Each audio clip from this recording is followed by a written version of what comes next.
Good evening, everyone, from the King's Fund on Periscope. We're looking forward to a terrific evening this evening. Of course, it wouldn't be possible without our sponsors, Interserve, and we'd like to thank them for their loyal support. And of course, our principal sponsors this evening, IMS Maxims, who always start us off with a cheery word to speed us on our way. And let's give a very warm welcome to Michael Thick, who has prepared a 45-minute speech.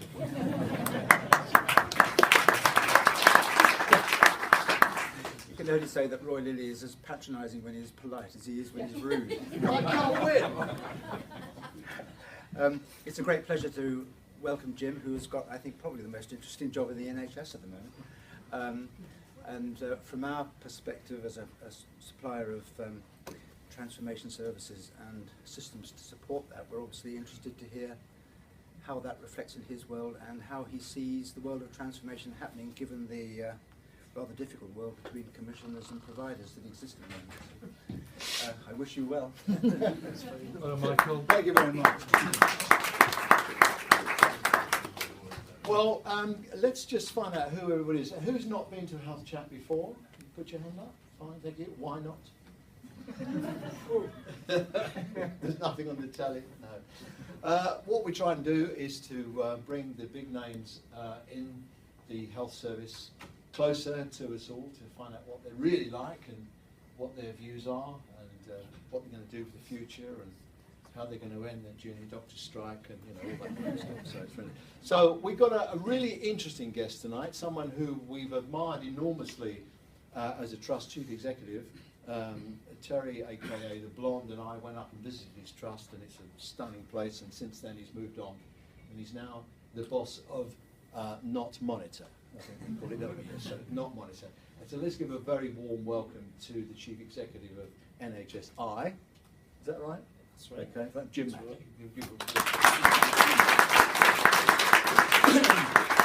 Jim, thank you very much.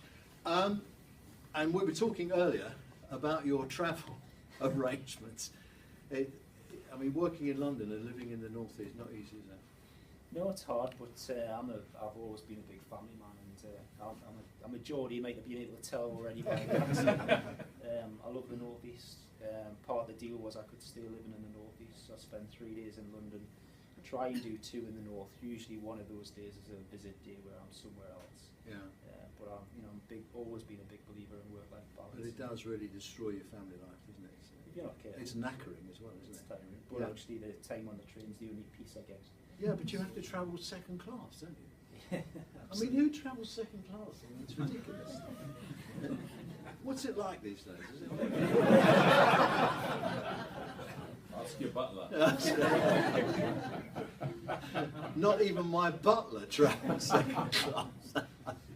That's ridiculous, isn't it? Because I know, because although you all gasp when I tell you this, that I have an old geezer's travel card. And if you plan a bit in advance, you could travel the length of this country for tuppence and still travel first class. It's a potty arrangement. Yeah, well, I actually travel first class, but I charge second class. I claim second class. Oh, right. Oh, there you are. There's a little insight. You didn't know about that, did you? Well, talking of insight, I mean, the interesting thing about you, Jim, is that if you, I never do any research to do any of these things. Just because I'm a gossip and I can talk to anybody about the NHS. I think if you not interested in the NHS and you can't talk to the big names in the NHS for an hour and a half, you shouldn't be doing the job. But I do sometimes, well, I always, in fact, have a leaf through someone's CV. And there was a fantastic one evening when I ended up having a row with Simon Stevens about where he actually went to university. I felt I knew better than he did. I don't know quite how that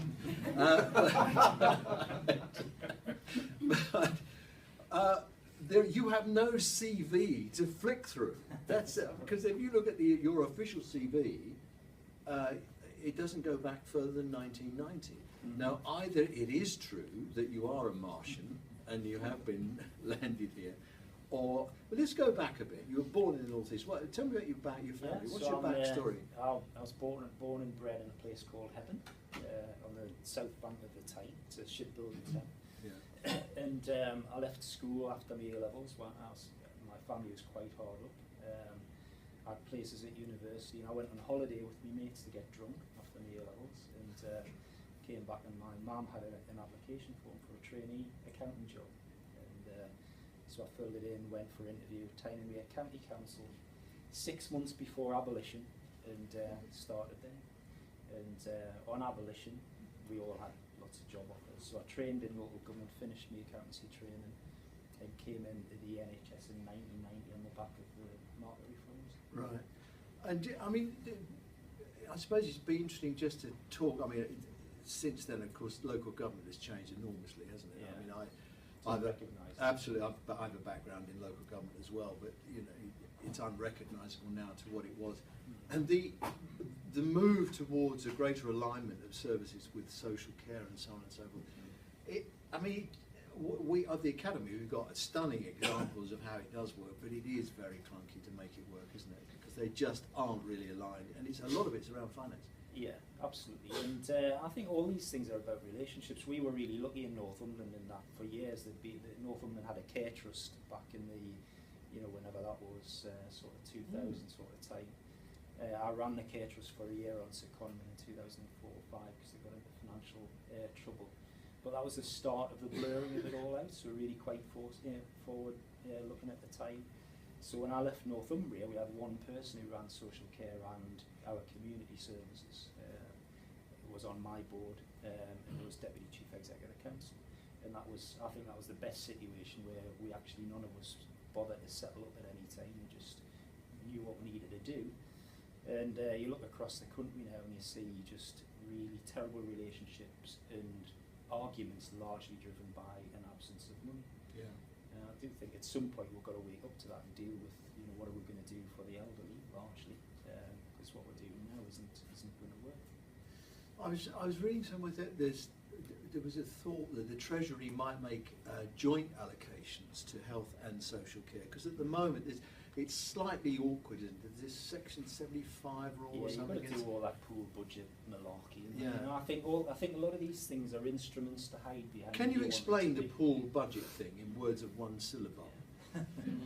I'll have a go then. So, so we go back when the money's voted from Parliament. It's voted from a particular purpose. So the social care bit still goes down the local authority pipe, and the NHS bit goes down the NHS pipe. And to move the money or to spend it on other purposes, you have to have these section whatever agreements to blur that where there's more Yeah, now the interesting thing is that we've been able to do joint projects going back to the Blair days, haven't we, Yeah. really? But it's around the governance, isn't it, now? I mean, if you look at the Better Care Fund, apart from nicking a shitload of money from the NHS and giving it to social care, it's not actually made the application of funds any easier. No, absolutely, absolutely. I'm not sure a single allocation would help. I think we need to deal with the root cause, which is helping people locally work things out and look after their people and be less precious about the health pound or the social care pound. They're generally they're largely old people, aren't they? So it's largely about how we work together to look after old people. And it's not as discreet as you're in a health box, 10 to 6, and at 5 past 6 you're in a social care box. And I think we have lots of silly discussions about that. We need to be much more flexible. I think as providers we need to be more pragmatic as well. And if you've got a ward that's full of old people who need to be at home, and that's costing £3 million, then it might cost you £1 million to sort home care out. Why get so hung up on it's somebody else's money? It's still going to in your bed. They need to be looked after. And you did that, didn't you? When you were running your trust, you had a fantastic relationship with the local authority.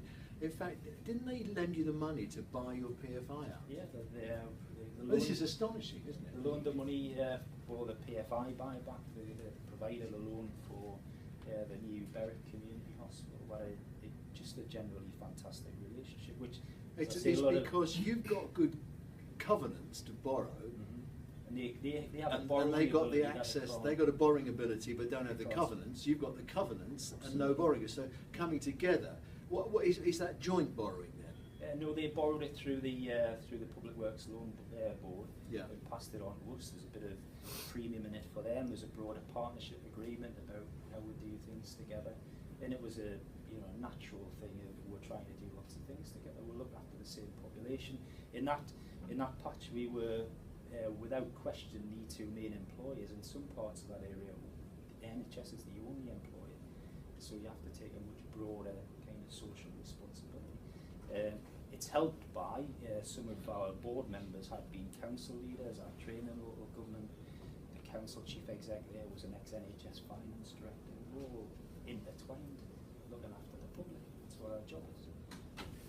So that was a kind of precursor to Devo Mac, wasn't it, in a sort of a funny way? Sort of. Yeah, have you had anything to do with Devo Mac? I've been up, I've met That's them, Manchester, incidentally. Yeah, I know a lot of the individuals. We've been trying to jack up a health chat in Manchester, but they've, they I don't know why. I can't imagine why they wouldn't want to come and talk about it. But they won't. But, Devo Mank elsewhere. I mean, Birmingham have said no. I think Lincoln don't want to do it. Yeah. There's a bigger list of people who don't want to do it than the list that do, I think. Yeah, and I think there's a message in that for us. My view is we should allow local people to do what's right for them, and a model that works in Manchester, might not work in Lincolnshire. They've got different needs, they've got different relationships.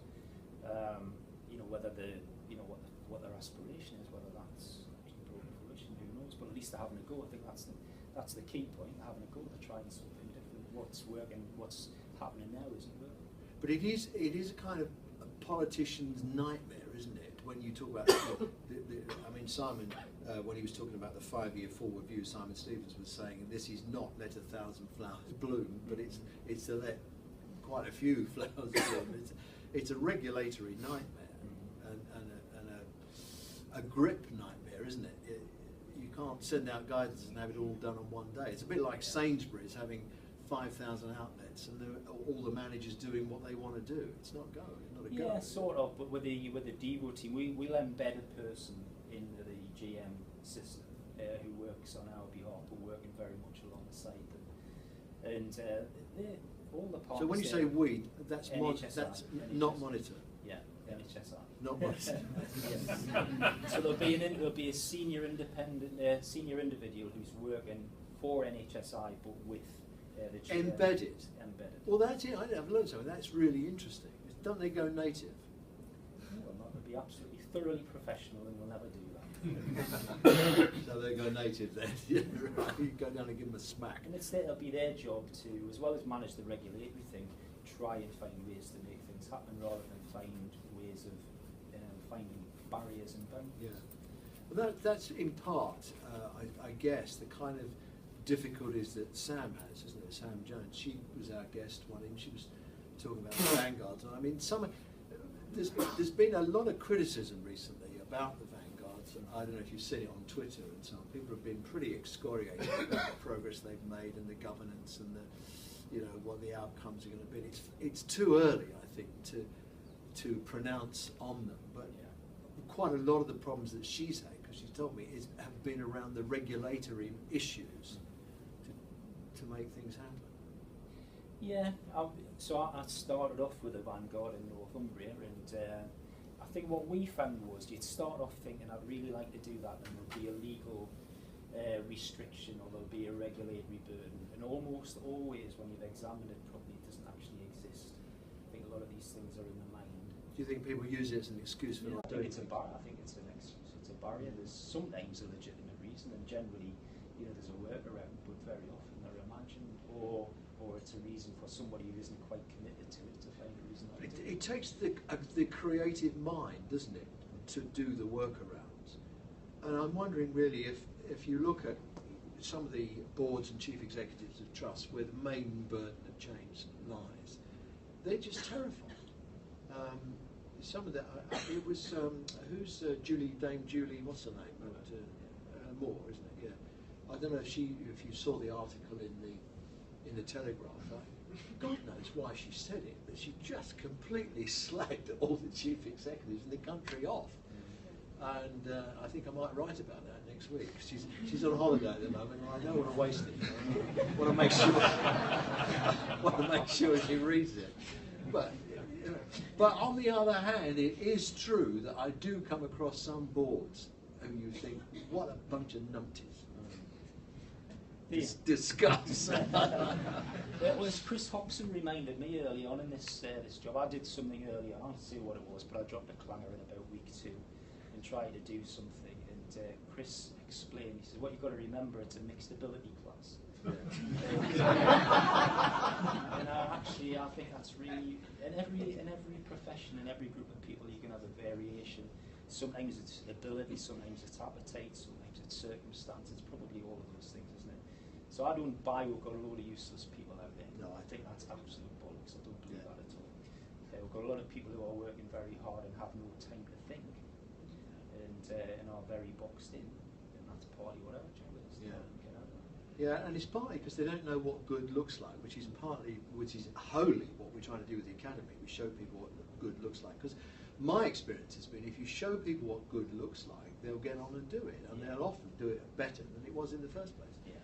But there isn't really a mechanism. But I do feel a lot of the boards. I mean, if you look at the mess we've got ourselves into over the strike at the moment, and I know you're not able to discuss the strike. So tell me, what do you think about this? So next question. Yes, I know, doesn't it? Nobody knows what to talk about with the strike. But I mean, trusts are free to employ staff on local conditions, and I did that in 1992 because I took a look at the whole national shebang, and I said, well, I'm not having that. And Anne Eden, one of the finest managers in the NHS, is here, looking as young and lovely as ever. And we did our own local pay and conditions, didn't we? We did it, and because we looked at the nationals thing, we said, we ain't having that here. We did our own thing. And it was difficult to do, but it is, and I'm wondering really if the environment really exists today for people to be slightly buccaneering in their approach to management. They've kind of been regulated out of it, haven't they? Yeah, but again, I think a lot of that's imagined. So there are people out there all the time really pushing the boundaries, and that's what I thought our job was in Northumbria. So I don't think there's a variation, isn't there? So there's some people doing it now. There's some people would do it if they had a bit more space and time, and there's some people who would never get to that. Yeah. And that's where we are. On the terms and conditions thing, I know what you've said about the junior thing, but actually in most of the country, the juniors are tied together in local, regional systems, so it actually isn't practical. It's quite disruptive to have one person paying different. Well, I'd rates never want to do those anything things. disruptive, you know that. But I don't buy that at all. I think if it's disruptive, we should do it. I mean, that kind of leads me on really to the money thing, isn't it? We've got to talk about the money, the elephant in the room. There isn't any. What are we going to end up year end? Is it about 3 billion? The provider deficit at the year end will be, I would think, probably about 2.4, maybe 2.5 deficit, and overall will be there or thereabouts on the vote. It's hard to tell because of all the other moving parts. It'll be on the vote. Yeah. You understand what on the just you better explain what on the vote. Yeah. So the vote is have we overspent the amount of money that Parliament voted for the NHS? So it'll be within a couple of $100 million either side on the NHS budget. That's huge. So we overspends the DEL. The DEL is the departmental expenditure limit. Yeah. They have to go back to Parliament and vote more money. Yeah. And that's very embarrassing for Jeremy Hunt, who will throw himself off a tall building. It shouldn't happen, but it's we've run it very close, and it's been building for 4 or 5 years. So for those people who say it's a surprise, it's been absolutely obvious for 4 or 5 years. We've just watched it get worse. We've watched A&E performance get worse. We've watched RTT performance get worse. We've watched staff surveys get worse for 4 or 5 years. So the good thing about this last 6-12 months has been a bit of a wake-up call on people eventually recognising we have to stop doing what we're doing and turn it back. Yeah. And what are we going to do? Turn it back in 1 year? Do you think in the next financial? Because if you take it out of the next year's allocation to pay off the deficit from this last year, which you can do, you then start the year behind the 8 ball again. Yeah. So we've got the transformation fund to put a big hole in it. Yeah. We'll not but it's a shame that we'll transformation fund is going to be paid on last year's debt. It is a shame, but I'm a pragmatist. There's nothing worse than being in a hospital and not having the money to pay the wages, but you can get money for something new and shiny. Yeah. It's really toxic, and we've had too much of that in recent history. We've got to sort the basics out. So why have a house with a 20,000 square metres when you've got no electricity. So let's just get back to basics. The next couple of years are getting back to basics. We'll not get rid of all the deficit in a year, it'll take a couple of years probably. And then, so people are saying, how's that? We've got card, we're still wasting a fortune on local agencies. There's still huge variation in productivity. The problem we've got is people don't have the time to get out. And so somewhere we've got to build it down so people can actually have a fighting chance and get on to the things that they know they've got to get on to. Is it Lincoln today who've had to? Is it Chorley, yes, who've had to close. I don't know if you've seen it, but they've had to close their A&E. Yeah. I mean, that's a disaster, isn't it? Really, they just can't. That's not a question of money. They just can't find the people who work there. Yeah. So we have a supply problem again, which is one of the things we have to accept first of all, and then start dealing with. And the thing with the medical production Excuse system. me, Sam Jones has just arrived. We've done Vanguards, darling. You missed it. Okay. We've agreed that they're not up to much and there's no money. Okay. Is that all right? Yeah. So Jim, he hates Vanguards. So the problem with the medical production system is we make decisions today and we've got 15 years to wait before they actually start coming out the other end. So again, there's people in the room, we were arguing about this 10, 15 years ago, we're heading towards a big problem. Yeah. And so now we're in a position where we need to make some very long-term strategic decisions and tactically how we're going to fill this gap over the next few years. And surely, we've got no doctors. So it's better to run one A&E properly than two A&Es badly. Yeah. And they're not the only one, is there? There's rumours all over the place that people are going to be faced with these problems and difficulties because exacerbated by the strike. I did a radio programme just recently, I think it's in Kent, they're bringing some French doctors in and the locals are up in arms about it, and what can you do? Yeah. So there's virtually nobody in the country yet. Well, there's nobody has too many doctors. There's a huge regional variation in where the doctor supply works and where it doesn't. And I think there's a proper let's take this to bits and understand what's going on. The local agency thing's just gone completely out of control. And I think the hope is what we don't know yet is when we eventually correct this market, what does supply look like then? Because you've got little colonies of locums who are extracting far too much money out of the NHS in very vulnerable places. And if we can address that, there will be a redistribution. It won't fully correct the problem, but it will help.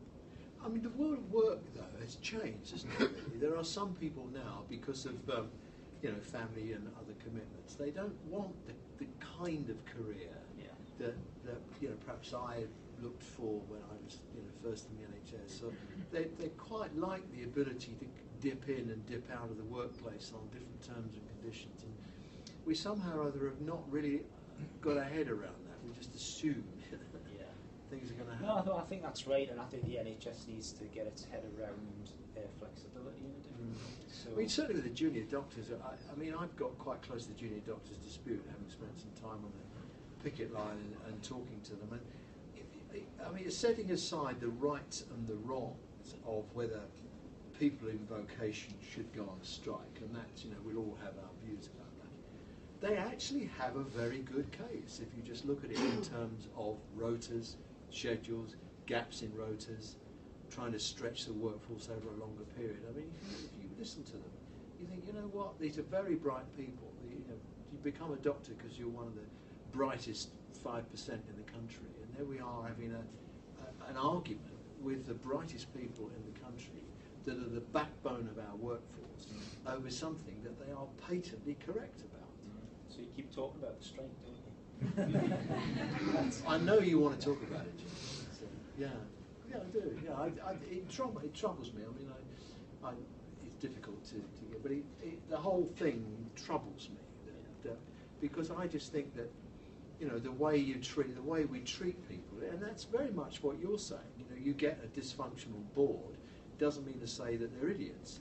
They've been made dysfunctional by circumstances, and you can do something about that. I mean, I went to hospital, I won't name it. Junior doctors showed me where they got their meat when they were working nights. They very rarely got their 2.5 hours, and they showed me a vending machine that hadn't worked for 2 months, and that was where they're supposed to get their meal. and it isn't, and that is very much a condemnation of the employer. And of course, part of your job is really to get boards, and it's essentially a board issue, to perform better. And one wonders really whether or not the cadre of boards that we've got at the moment is capable of that step change, and what do we do to create that step change? Yeah, so in the coming year we'll be doing some work with NHS providers again to try and get a bit back to basics on good board governance, composition of boards, skills, sets, balance, those sorts of things. And I remember the best 2 years of my career were the first 2 years as an FT. It was fantastic. We knew what the rules were, we had freedom, we knew what to get on with, and we had a good local plan. And the prep for the board was absolutely brilliant. Getting governance into people's minds properly, looking at the distribution and balance of skills, being clear what the plan was, and really I think we need to just get back to some of that stuff, some of the fundamentals. At the end of that, we'll have a variation, and some of that performance will be unacceptable, and we'll have to build a leadership system that produces people to fill those gaps. But more importantly, the context's got to be right for people to work in them. It's quite hard to get non-execs in chairs at the minute because of the reputational risk. So if you've had a very successful career in business and you take on the chair of a very big, complex trust, it's very, very high risk and not a very great reward at the moment. So that needs to be addressed. Oh, there's a model, isn't there, in the city where you could be a non-executive director of more than one company. Yeah. Plenty of people have a portfolio career being a non-executive director. It was mooted some time ago. That's happening. Is it happening Yeah, now? it's Really? happening now. So we have probably got too many organisations, and so we've got a leadership supply problem on too many organisations to fill those gaps. So there has to be a consolidation over the next couple of years. That won't address all of the issue, and it's actually much more complicated running multi-site organisations than people think. So again, part of our job will be to help develop the skill sets so that a board doesn't think running one site's exactly the same as running 4 or 5. That might be 2 or 3 hours apart. That's a completely different job. It's a step change for the boards to be able to see things in that light, I think.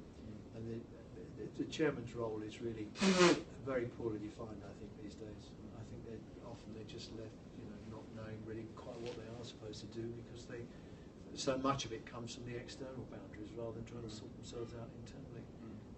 You don't have the space. So, transformation. I mean, what does that mean? I mean, it's a huge. I mean, where do you start? What does your transformation program look like? I don't personally like the word. It's the wrong word. If you look at the definition of it, it is the wrong word. Job one, I think, is create the circumstances for people to be able to have a good chance to do what. So that's stability, isn't it? A bit of stability. So this year. Sorry to interrupt you, but I mean, you were successful because you were at Northampton for a while. Yeah. Then Fenwick down the road has been there. Well, he's been there since Florence Nightingale came to work on the bike. Andrew Morris, who I never tire of telling people was appointed 30 years ago by a very bright, intelligent, good-looking, charming chairman of the District Health Authority. That modesty prevents me from naming. So he's been there, but I can't believe he's been there for 30 years. It makes me feel so bloody old. Julie's been around for a while, hasn't she? I can't bring to mind. Yeah, David. St. David. Yeah. St. David's been around for a while. Stability, very important part. Yeah, absolutely. And so I think we need to encourage that. We need to try and develop people, create the circumstances that are right, be clearer on the framework. So people like rules. They like to know what the rules are that they're working to, what's expected of them, and really importantly, get the behaviours right. And I think a big problem in the last few years is the real or perceived different views of all the different national bodies, and you can do well under one regulator but be in trouble with the other. So we're working very hard to bring that into line. Frankly, in my old job, I just ignored it all. Seriously, we just ignored it all. Yeah. And I think that's, if you get underneath what Andrew's done and what David Dalton's doing and Andy Cash have done, they understand the regulatory system, so they try not to get into trouble with it, but then they determine their own local plan and they get on with it. and seriously, that's what we've got to do. NHSI will not be the thing that produces plans for people to follow. We'll try and create a circumstance where people can develop their own good plan and deliver it. Has that, I mean, internally, in running the organisation, because you employ a shed load of people, that must have occasioned a kind of change in attitude from the staff who felt they were, regulators. There's a bit of that in it, isn't there? Like inspector. Yeah. It's an attitude thing. I think Ed Smith, your chairman, has done a great job. Yeah, absolutely fantastic. So Ed was really clear from day one, what we needed to do. I've been pretty clear since the start of it as well. But, we're in the process of a big change programme. There's about 1,000 people in NHSI monitoring TDA. People have completely different backgrounds. They were recruited for a different purpose. There's a different legal framework that still exists. So what we have to do is to get the best of it all. It's a bit what we were talking about earlier on, get the best of it all and make it into something better. But again, that's not going to correct or fix itself tomorrow or next month. It's going to be a quite long process. And there's no prospect of legislative changes, are there? They're not going to. No, but again, we're just behaving as though the law has changed and we're working as one entity. Yeah. And we'll push that as far as we can, and we'll try not to break the law. And where do we sit now on competition? Because that seems to me to be a real minefield. Yeah. I mean, a lot of what the Vanguards does, under the misguidance of the. She's tweeting. She's not listening. I mean, a lot of people. I read somewhere there's a challenge now on some of the Vanguards, or there's a challenge around some of the GPs federating. And the competition people have been very quiet for quite a time. And are they going to go to sleep permanently? No, have you coshed them?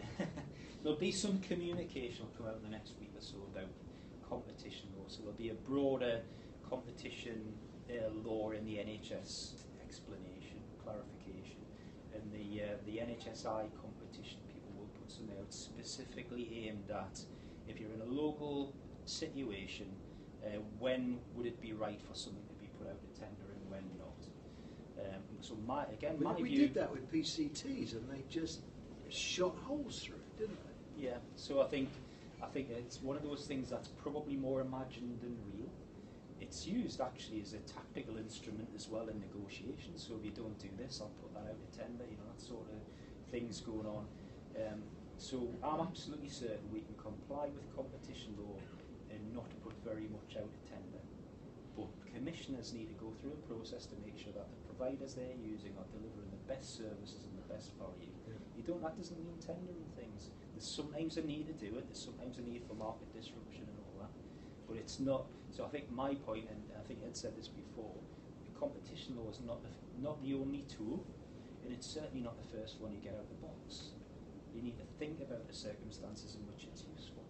If we move to accountable care organisations, which I must say I'm a big fan of, and they look to me like a district health authority. We've moved to accountable care organisations.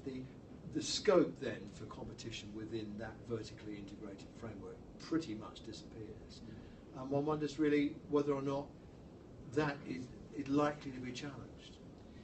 Well, again, I think in the ACO development, again, as party to this last year, you have to build in safeguards to protect the patient interest and protect patient choice. So I think that's just about how you do it. Even within an ACO, you can still decide to test the market and the use of the providers. So an ACO system isn't about local monopolies. So you just apply the same principles. All the competition law stuff is about protecting the patient interest.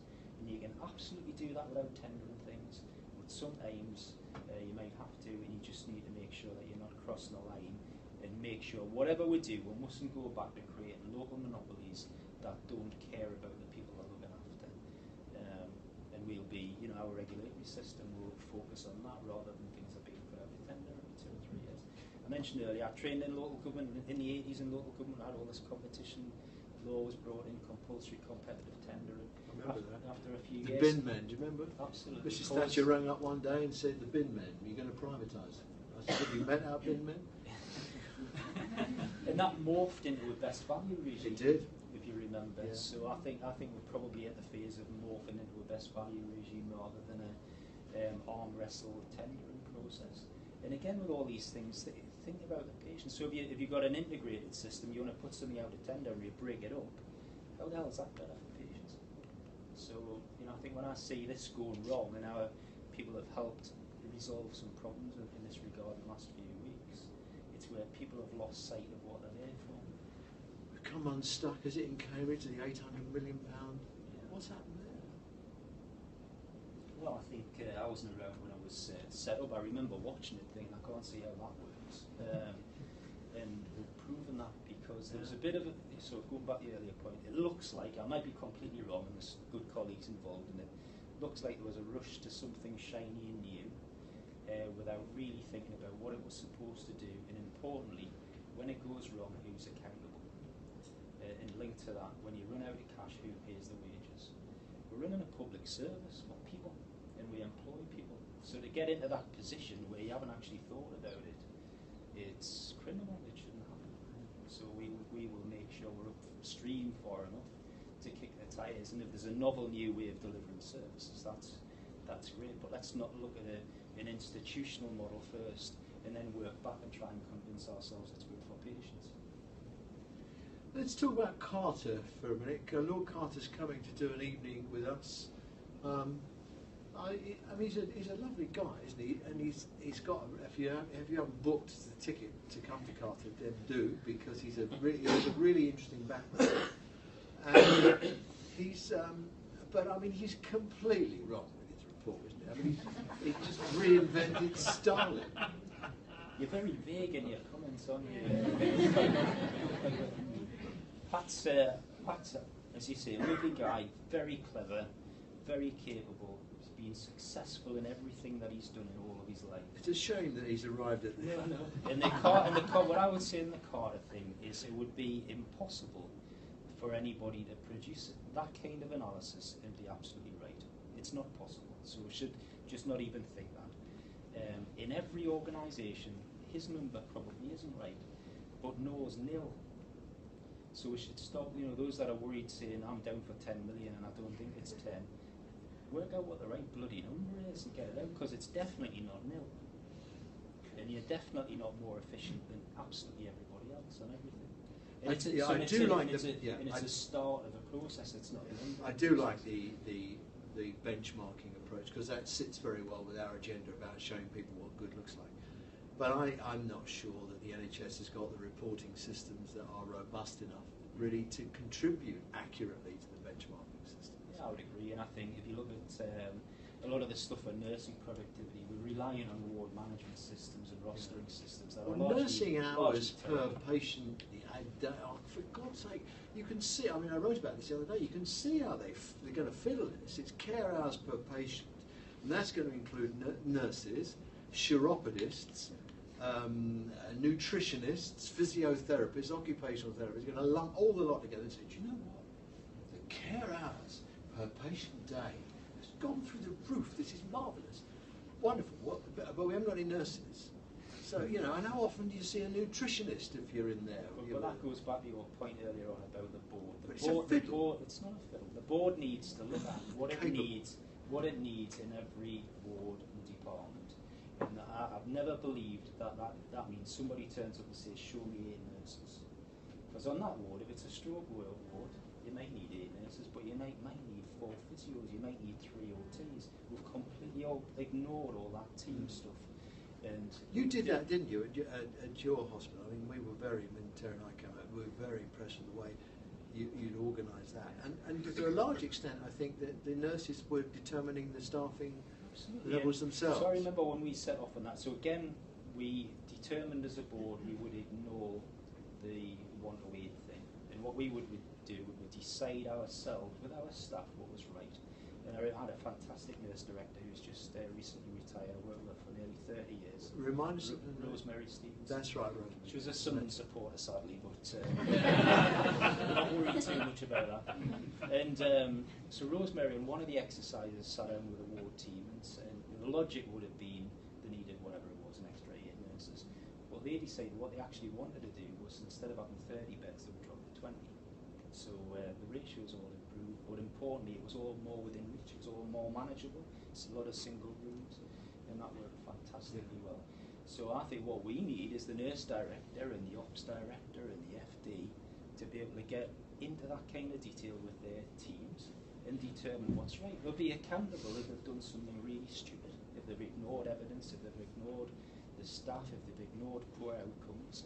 But generally, we've got good people who make right decisions. So I don't believe you can turn up in every ward and say, show us 8 people and it'd be right everywhere.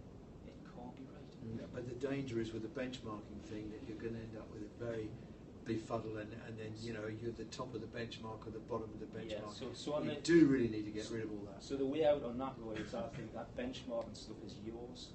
You forget comparing yourself with anybody else on that sort of thing, and you try and improve over time yourself.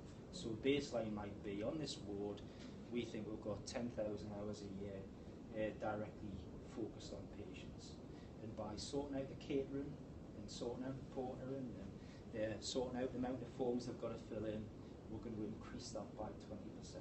Ignore everybody else. But if you've got better over time, we're all happy.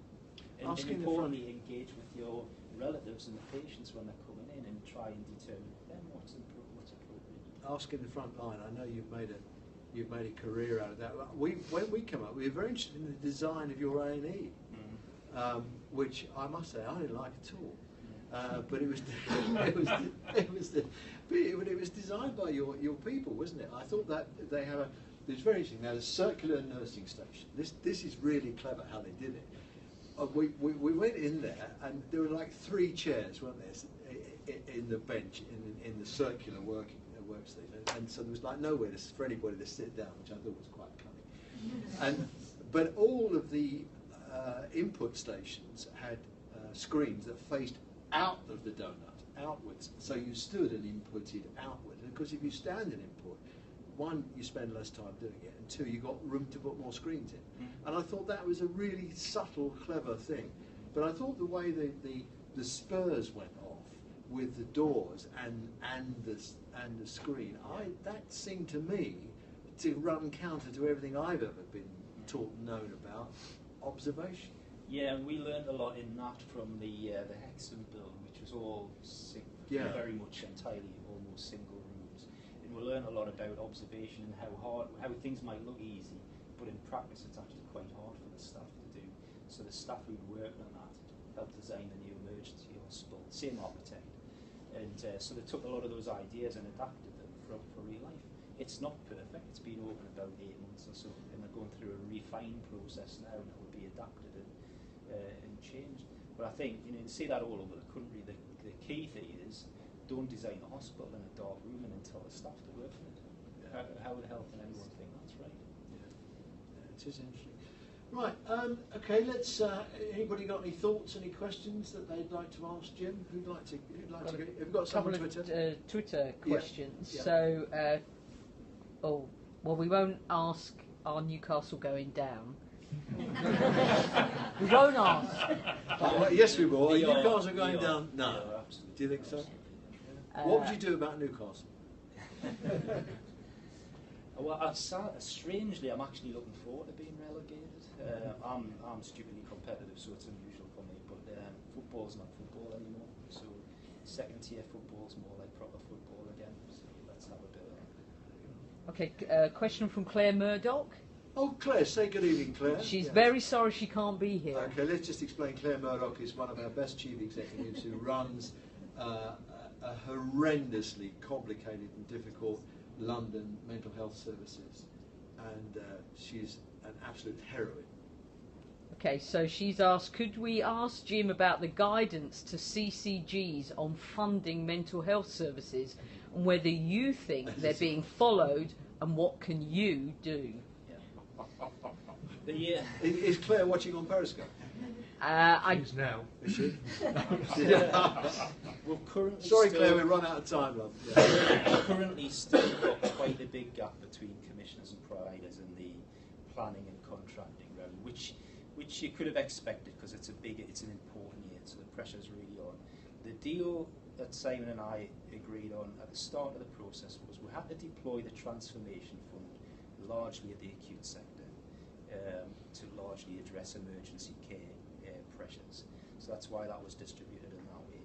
For community and mental health providers, they should expect a level of growth that honours previous pledges and is broadly in line with the growth in the CCG allocation. And that's what we would expect to see in the planning round. We're currently not at that in that position. We're not in that position across the acute sector either. So when we kick the tyres over the next couple of weeks, that's the benchmark we'll be going back to. And it's going to be really hard for commissioners to afford that. But if I was a community or mental health provider, that's what I would be aiming for. Is that clear? Did you get all that into 140 Well, do you know, characters? I've gone, Claire watched Periscope. Great answer. Good. I'll come to you, Seb, in a minute. Just Just tell us who you are and the name of your company. James Wilson from Assisted Consulting. And a jolly fine company it is to you. A slightly technical accounting question. Is NHSI going to stick to Bonus's deadline 2018 for a trust to adhere to patient level costing as a condition of their licence? Probably. Good answer. So I frankly couldn't care less about the regulatory need of that. But what we've lost in the last few years, we had a good few years in the largely in the FT sector, and then it went into the non-FT sector, about the development of costing, the development of service line management. And for me, that wasn't a technical accounting thing. It was about bringing managers and clinicians together, understanding what we're doing, what was good, what wasn't bad, and we've lost a lot of that in the last couple of years of mayhem. And I think we need to, as quickly as we can, get back to that kind of technical discipline that facilitates good behaviour. So it might get rephrased. I'm not as up to speed on clicks and all those things as I used to be. So the principle for me would be better costing, more patient level costing, more accuracy, but most importantly, engagement between the finance people, your management team, and the clinical staff. But the approach to patient level costing is important. I mean, we tried to do back in the 1990s. We couldn't find a computer big enough in those days that would run the Excel spreadsheet. But I came in from industry, and I said, what is this product costing us? The product being a satisfied patient that's gone through the system. What does it cost them? Nobody could tell us. Yeah. They just took the annual allocation and divided it by the number of patients and said that's the answer. Yeah. And I think because of nearly everybody being in deficit, that kind of precision kind of doesn't.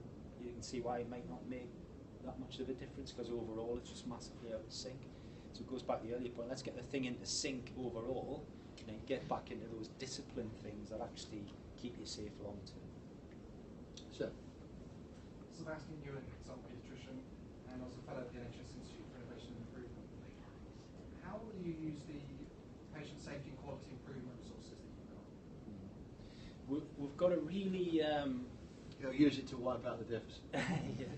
There's a really complex pitch on improvement, on leadership development, those sorts of things where there's just lots and lots of parts of the NHS are doing things. So the safest thing I think for us to do is to make sure we know where they all are and what they're doing, and try and put our arms around them. So we'll not be looking for things to shut down. We'll be looking for and we'll not be saying NHSI is the only source of this. We'll be trying, largely through the improvement faculty, is to put our arms around it and make it clear what they're doing, where there's good practice, what it is, try and share it, and develop and nurture it. And over the next few years it will kind of get rationalised and it will make more sense. But if we all did a test now and said, name all of the institutions that are responsible for leadership development or quality improvement or clinical development, we'd all get it wrong. We'd all miss 5 or 6 organisations easily. It's just far too messy. Yeah, hi Jim. Richard Phillips, AVHI, with the medical device people. We were quite close with Pat Carter actually and developing his report. And, we're involved in a project with the Carter team at the moment, looking to see if we can do some of his metrics. Yeah. And we look forward to working with that as well. The one question I've got for you is a really fundamental one. It strikes me you've got a very fundamental job. It seems to me a lot of the woes that we're facing at the moment, we've known about and understood for years, if not decades. I first heard about population pyramids and the demographic time bomb in what used to be called the first form. It was about 40 years ago now. It seems to me we've just stood back and watched that time bomb explode in super slow motion. We haven't made adequate provision for pensions, for housing stock, for transport of skills with people that are going to work much longer than they have. And in healthcare, we've persisted with our emotional attachment to hospitals and the healthcare system that's designed to treat acute illness, and we all know we've got the problem is acute illnesses. Why chronic illnesses? Why have we not been able to respond? I don't know. It's a really complex question, that one. And so I think a lot of these things. I'm an accountant, but I believe a lot of what we do is all about the mind. It's all about behaviour. It's all about the psychology of it. And because probably the answer to deal with something felt horrible, we've had this terrible avoidance thing on lots of things.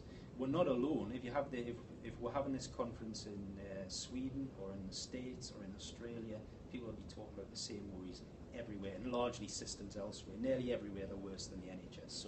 So we shouldn't be too negative about the NHS. It's still the best in the world, certainly pound for pound. And a big part of, I think, what I have to do and NHSI has to do is to make sure we're not avoiding the tricky stuff. You can't fix tricky stuff if you avoid it. So we have to start, and we are, get some of this stuff on the table. A lot of it's really, really complicated. And if, I don't know how many people here are from acute providers. I run a combined, community, acute, social care, primary care organisation, etc. Completely buy all of the shift the model out of hospital. But if you're running an A&E and you can't see beyond the queue of ambulances because that's actually not what's happening, it's really hard. It's really hard to convince people that it's right. So we need more people, going back to the Vanguard point, we need more people to show they've actually done it. They've actually shifted the plan. They've worked with primary care to stop a load of people turning up at A&E who should be seen in primary care. We've worked on how to stop admitting people in the last 48 hours of their life into lumbar punctures and everything else that we do to them when they should have been more humanely looked after at home. But it's big and complex, isn't it? I think the first thing is let's just get it all out on the table, however uncomfortable, and we'll try and deal with it. On the academy, I think I'm right, Terry, on the academy we had 27 shares on discharge, preventing delayed discharge, and prevention of readmission, and discharge to assess, and we I mean, it's just amazing. People are doing it, and the problem is that it's getting other people to realise they're doing it. And we had a whole load of stuff on delayed discharge. But it's more formalised now with the ESIS collaboration we have. So the ESIS network, which is looking at flow through hospitals, and they're producing some really fantastic work for and sharing with us. I can't say I don't want to advertise the academy, because I do, but I mean the fact is that people do share stuff, and they're starting to, and we have a collaboration coming up with you, with your committee that's so big you can see it from outer space. I thought Tim Kelsey did big committees until I came and we did yours.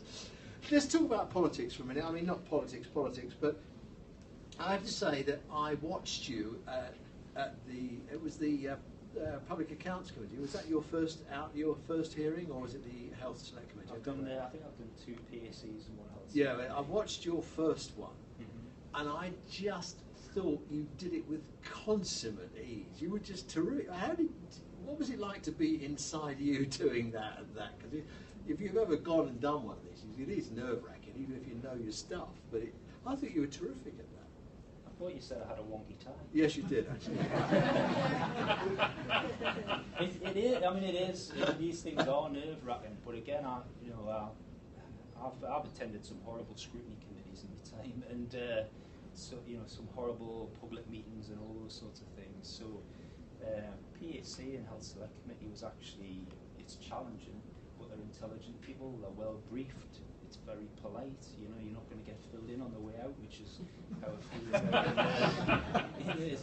It's ridiculous. Anne and I remember one night I got my car scratched and then we got things thrown at us. Yeah, I mean, a lot of NHS managers, I was talking to one earlier on who nearly got through under a train by 3 people after a difficult meeting. So, and I think in all these things you just need to know your facts. And do you think they are well briefed? I think they're well briefed, absolutely. And I think the second one I did were incredibly well briefed. Yes, I thought that was quite a challenge. And I really believe in that accountability thing.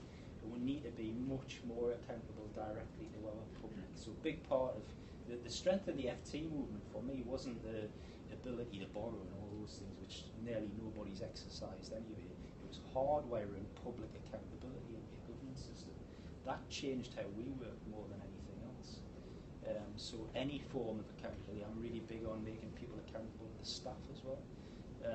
If you're not accountable to your staff, not accountable to your public, you're accountable to nobody, and you shouldn't be doing what you're doing. You were thrown in the deep end, weren't you? I mean, within a couple of weeks of getting the job, you were thrown in to do it. Yeah, you've got no choice. When you go to these things, you get a load of briefings about parliamentary law and what can happen to you if you tell lies and all those sorts of things. So, focuses the mind, makes you prepared. Yeah, I thought you did very well. Right, who else has got something they want to ask? Yes, sir. It's ma'am. Is it right at the back? Yes.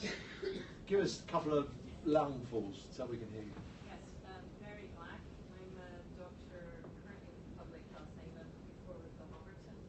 There's a lot of us very pleased with being appointed because you're direct and you don't bullshit, which I think is what we all need. But you've got a lot of cobwebs to blow away, and one of the biggest messes we're all subjected to is in the execution of duties of the bodies you've inherited. It comes across as death by a million emails, Excel spreadsheets that we all have to fill in triplicate, duplicate, and another part of the organisation is requesting the same thing at the same time. And it's very old-fashioned. Now, do you have a plan to clean some of this, to cut it out, to streamline it, It'll be a part. We had a discussion yesterday about our draft business plan. First of all, we've recognised it. It's been a bit difficult for colleagues to recognise some of that, and it will be a big part of our work. And importantly as well, we're going to try and create a system. We might not be able to do this, but try and create a system where if a provider has a difficulty, between all the national bodies, we agree that there's one of us talk to the provider.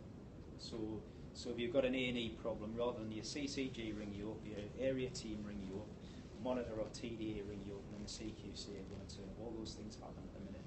Let's stand back from it. And Anne and I were in a meeting the other day, and I think for us there's a thought process of the right thing actually might be to not do anything. And a lot of what we're seeing a lot of the time is people feel the need to do something because they're there, they need to do something. But actually if you're a provider and you're in a bit of trouble, what you probably need more than anything else is time. And you need a bit of flexibility, and you need people to have. So that's hard for us because we need to have the confidence to do that, and we need to be confident that people will actually do the right thing and get on their feet. So hopefully that'll, we're going to really work at trying to rebalance that. And so often, I mean, you make a very good point. So often, the trouble that people get into is because of the interrelationships in the local health economy. I mean, you go to places, you can almost. It's almost defined by geography. If you've got a hospital near a coast, you'll have trouble recruiting. Yeah. If you've got a hospital in downtown somewhere or other, you'll have trouble getting consultants. I mean, you don't have to go and see. You just look at the map and say there'll be problems here, here, here, and there. Put the overlay on and say, bingo, I'm right. And the ability to assess the whole environment within which the business activity takes place is something we've not been able to achieve. Yeah, and that is actually more predictable than people think in the way you described, Roy. So between Sam and ourselves, we've got some work looking at the future of the small DGH. Our most fragile ones are remote. They are generally around the coast because the training and production hub is a long way from them. Doctors like to live with other doctors. It's quite hard to get doctors to move out of the cities, etc. It's quite risky, it's scary. So we need a solution for that. And I think one of the, in the northeast we have robust relationships. It's a northeast traders directness thing, so I'm not alone.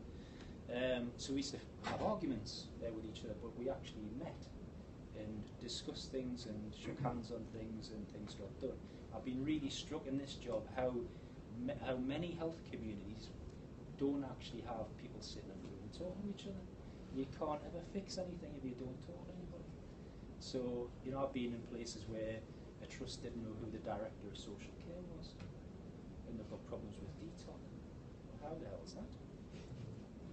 How does that work? I don't understand. Patrick, do you have a question? Yeah, I'm kind of interested. Attended the, as a member of the public, attended the NHS England board meeting recently. How very sad.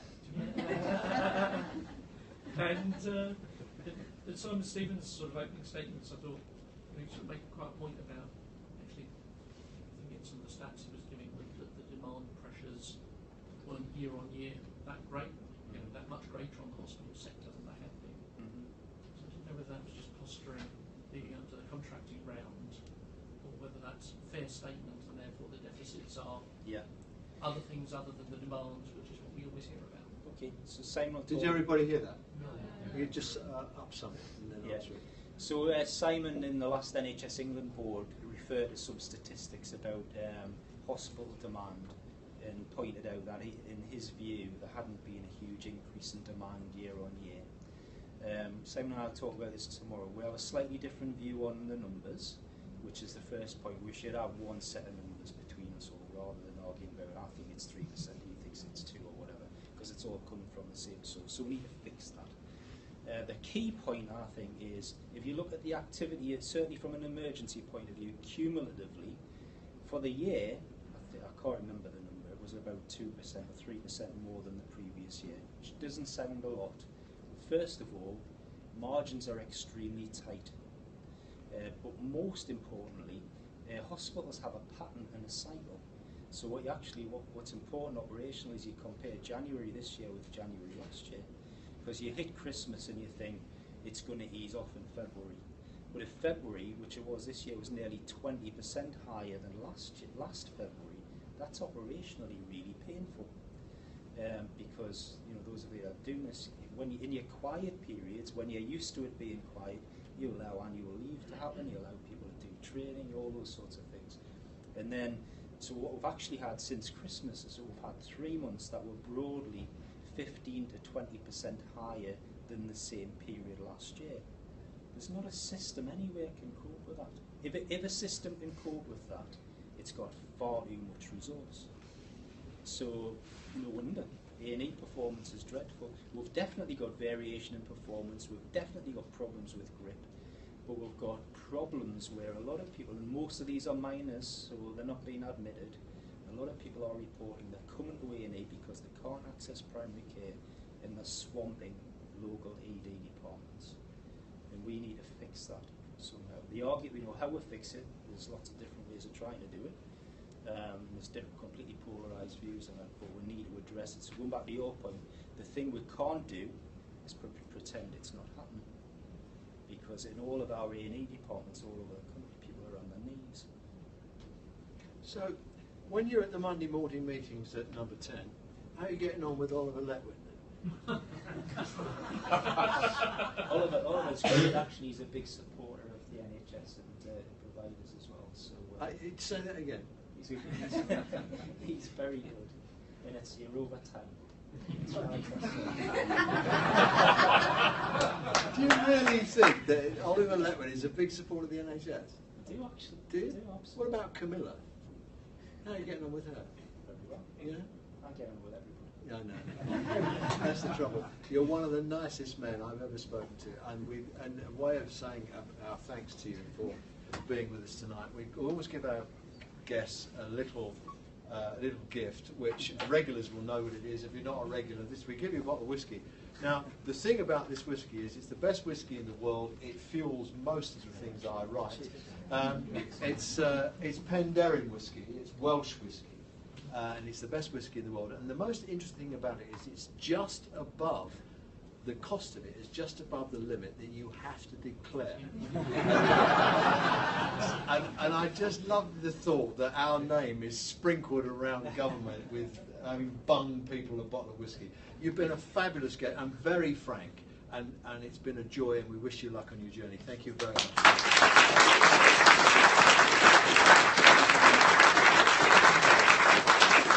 Right, that's your lot on Periscope. We're here again in a month's time. Who have we got speaking to in a month's time? We've got Niall Dixon in 2 weeks. Yeah, Neil Dixon is a fantastic guy, former health correspondent at the BBC, went on, prior to that he was the editor of Nursing Times, went on to run the King's Fund here, and then from here he's gone off and now he's the regulator of the GMC, and made a complete mess of that. But he will come and explain himself, and he'll be, I promise you, he's a wonderful raconteur, lots of stories, and he will be really interesting. Then the next one after that is Carter. Lord Carter, 18th of May. Lord Carter of Bog Roll, lovely guy, and he's telling us how to buy cheaper bog rolls. And because it's him, what we're going to do is we rolled 2 tickets in at a discount price, so you can buy one for Neil and one for Carter. We just do that. So thank you. So just let you know we've got our procurement sorted out. So anyway, so I hope you've had a good evening. Anybody had a good evening? Right. Thank you very much for watching us. And please, you can't do this on Periscope, but if you were here, you could come and join us for a drink. So thank you very much for watching. And good night.